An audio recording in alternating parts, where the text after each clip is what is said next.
बिस्मिल्लाहिर्रहमानिर्रहीम अस्सलाम वालेकुम वरहमतुल्लाहि वबरकातुहू। उमीद तव्हां ख़ुशि हूंदा। मां आहियां मोहम्मद सफ़वान ख़ान मरी ऐं तव्हां ॾिसी रहिया आहियो सिंधी तदरीस। पोएं सबक़ में असां ॾिठोसीं त इंसानी ज़िंदगी जी इब्तिदा कीअं थी ऐं इंसान हिन धरती ते कीअं पखिड़िजिया ऐं असां इहो बि ॾिठो त चार्ल्स डार्विन केरु हुयो। हाणे हिन सबक़ में असां ॾिसंदासीं त चार्ल्स डार्विन कहिड़ो नज़रियो पेश कयो इंसानी ज़िंदगी जी इब्तिदा बाबति। हिन वीडियो में असीं सिखंदासीं इंसान जो इर्तिक़ाई सिरिश्तो ऐं ऑस्ट्रेलोपिथेकस खां अॼुकल्ह जे इंसान ताईं। इंसान जो इर्तिक़ाई सिरिश्तो हिकु तवील अरसे ते ॿधलु आहे जेको 6 मिलियन यानी 60 लख साल अॻु शुरू थियो। साइंसदाननि जो चवणु आहे त इंसान ऐं बांदरनि जा वॾा साॻिया आहिनि। इंसान पंहिंजे बांदर जहिड़नि न पंडनि जी इर्तिक़ाई सूरत आहे। हीउ सिलसिलो 6 खां 8 मिलियन साल अॻु शुरू थियो ऐं लगातार तरक़ी पज़ीर आहे। ॿिनि पेरनि ते हलण वारी निमाया इब्तिदा इंसानी ख़ासियत यानी बाइपेडालिज़म 4 मिलियन साल अॻु खां वठी हलंदी आई आहे। ॿियूं इब्तिदा इंसानी ख़ासियतूं जहिड़ो वॾो ऐं ॻोढ़ो दिमाग़, पौधा ठाहिण जी सलाहियत ऐं ॿोलीअ जी इजाद, इहे सभु एतिरा क़दीम न आहे। फ़न ऐं सक़ाफ़त खे त फ़क़ति 1 लख साल ई मस थियो आहे। साइंसदान जो चवणु आहे त इब्तिदाई इंसानी इर्तिक़ा अफ्रीका खंड खां थी।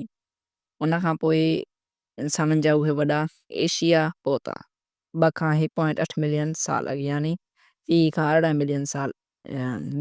लख साल अॻु। उन खां पोइ उहे वॾा यूरोप पहुता 10 खां 15 लख साल अॻु यानी 1 खां 1.5 मिलियन साल अॻु। उन खां पोइ उहे 60,000 साल अॻु ऑस्ट्रेलिया पहुता ऐं उन खां पोइ 30,000 साल अॻु अमेरिका पहुता। अहिड़ी तरह उहे जेको आहे समूरी दुनिया ते फैलिजी विया। असां ॾिठोसीं त इंसान पंहिंजे बांदर जे न ॿननि जी इर्तिक़ाई सूरत आहे। उहो इर्तिक़ाई मंज़िल लुटाईंदो अॼोकी जेको आहे इंसानी सूरत खे रसियो आहे। इन्हनि सभिनी खे अलॻि अलॻि नालनि सां ज़ाहिर कयो वियो आहे। अलॻि अलॻि नाला ॾिना विया आहिनि जहिड़ो ऑस्ट्रेलोपिथेकस, होमो हेबिलिस, होमो इरेक्टस, होमो नेंडरथाल यानी ख़ाली नेंडरथाल ऐं होमो सेपियंस। इहे जेको आहे इन्हनि सभिनी जा अलॻि अलॻि नाला आहिनि।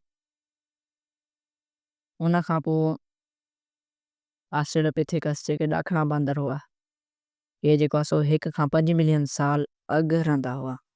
हिन जी ड्रैग हुई 1.10 मीटर ऐं हिननि जो वज़न हुयो 40 किलोग्राम ऐं हिननि जी ख़ासियत इहा आहे जेको आहे सिधो हलंदा हुआ। उन खां पोइ जेको आहे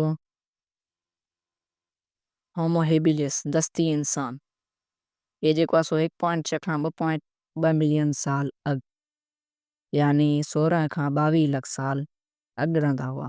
हिन जी ट्रैक जेको आहे 1.60 मीटर हुई ऐं हुनजी तव्हां ॾिठी त 1.10 मीटर हुई। उन खां पोइ हिननि जो जेको वज़न आहे उहो 60 किलोग्राम आहे। हिननि जो तव्हां ॾिसो त वज़न 40 किलोग्राम हुयो। हिननि भाउ ॻोल्हे लधी जेका हुननि न लधी ऐं हे जेको आहे टोलियुनि में शिकार कंदा हुआ। उन खां पोइ आहे होमो इरेक्टस यानी उभो हलंदड़ इंसान। हे जेको आहे उभो हलंदो हुयो।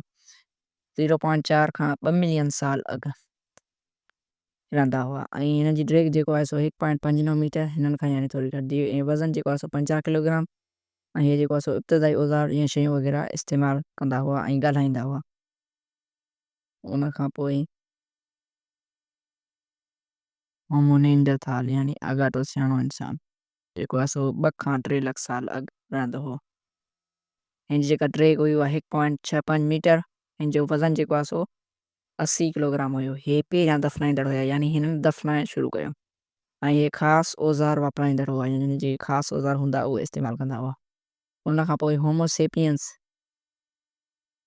यानी जदीद ऐं ॾाहो इंसान, इहे जेको आहे 1,30,000 साल खां अॼु ताईं जेको आहे हलंदड़ आहे। हिन जेका ड्रैग आहे उहा 1.70 मीटर वज़न जेको आहे 70 किलोग्राम। हे जेको आहे फंजा मिसाल हुआ ऐं हॾनि ऐं सिंगनि जा औज़ार कुतो बाणींदा हुआ या इस्तेमालु कंदा हुआ। दोस्तो छा अमी ॼाणो था त इल्मुल इंसान या इल्मुल बशर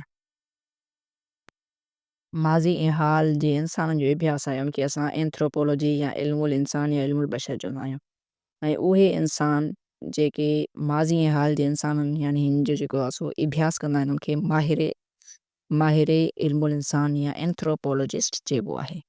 दोस्तो हिकिड़ी ॻाल्हि यादि रखिजो त हे जेका असां ॼाण हासिलु कई इहा चार्ल्स डार्विन जी ॼाण हुई ऐं इहो हिकिड़ो नज़रियो आहे ऐं असुलु हक़ीक़त जेका आहे उहा असांखे क़ुर पाक ॿुधाई आहे जेका असां पहिरें सबक़ में पढ़ी आयासीं त कीअं अलाह ताला सभ खां पहिरियों जेको आहे सो हिन दुनिया ते हज़रत आदम अलैहिस्सलाम ऐं हज़रत बीवी हवा अलैहिस्सलाम खे मिटीअ मां ठाहे पैदा कयो ऐं पोइ उन्हनि खे जजो औलाद थियो जेको आहिनि धरती जे ॻोले ते पखिड़िजी वियो।